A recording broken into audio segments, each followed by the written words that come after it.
అందరికీ వెల్కమ్ అండి ఛానల్లోకి. నా పేరు సుజాత.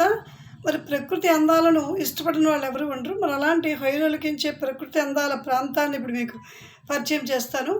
లోయల హొయలు, హిమ సమూహాల సొగసులు, కమ్మని యాపిల్ వనాల తీపిదనం కలబోసినటువంటి చల్లని ప్రదేశం కులు. ఈ కులును ఒకప్పుడు కులంత పితగా పిలిచేవారట. 17వ శతాబ్దంలో రాజా జగత్ సింగ్ తన ఆరాధ్య దైవమైన రఘునాథునికి గుర్తుగా విగ్రహాన్ని అయోధ్య నుండి తెచ్చి ఇక్కడ ప్రతిష్ఠించారని చరిత్ర చెప్తోంది.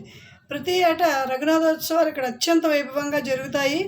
ఈ ఉత్సవాల్లో గొప్పమైనటువంటి సాంస్కృతిక కార్యక్రమాలు కూడా నిర్వహిస్తారని చెప్తున్నారు. కులులో ప్రతి ఒక్కరిని ఆకర్షించేది సిల్వర్ వ్యాలీ. ఈ సిల్వర్ వ్యాలీ కులు హిమాచల్ ప్రదేశ్ రాజధానికి దాదాపు 240 కిలోమీటర్ల దూరంలో ఉంటుంది. ఈ కులు అనేది టూరిస్ట్ బస్సుల ద్వారానే ఇక్కడికి మనం చేరుకోవాలి. దేశంలో అతి పెద్దదైన ఘాట్ రోడ్ గుండా ప్రయాణించవలసి ఉంటుంది. ఇది సాహసవంతమైనటువంటి ప్రయాణం అనే చెప్పాలి. అందులో పార్వతీ లోయ ఒకటి. ఈ లోయ ఒక 1737 కిలోమీటర్ల వరకు లోతును కలిగి ఉంటుంది. ఈ లోయ పక్క నుంచి వెళ్ళే ఈ లోయ పక్కన ఉండేటువంటి పీనల్ నది అందాలు చూపర్లను కనువిందు చేస్తాయి.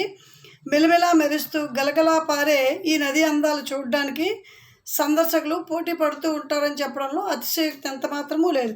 చక్కనైనటువంటి అందాల ప్రదేశం కులు.